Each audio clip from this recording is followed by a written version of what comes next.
Hai vipenzi, katika swala zima la maambukizi ya bakteria katika sehemu za siri, katika uke wa mwanamke, utafiti unaonyesha kuwa 95% ya wanawake wanaoshiriki tendo la ndoa wanapata maambukizi ya bakteria wabaya katika sehemu za siri. Niulize kwa nini?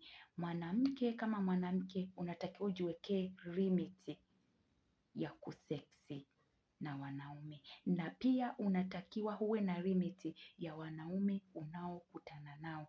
Maybe unaweza ukawa unakutana na mwanaume mmoja, lakini jinsi anavyo kuseksi mara leo, mara asubuhi, mara mchana, mara jioni, hiyo inakuwa ni hatari kwako. Na kubadilisha wanaume pia sio kitu kizuri kwa mwanamke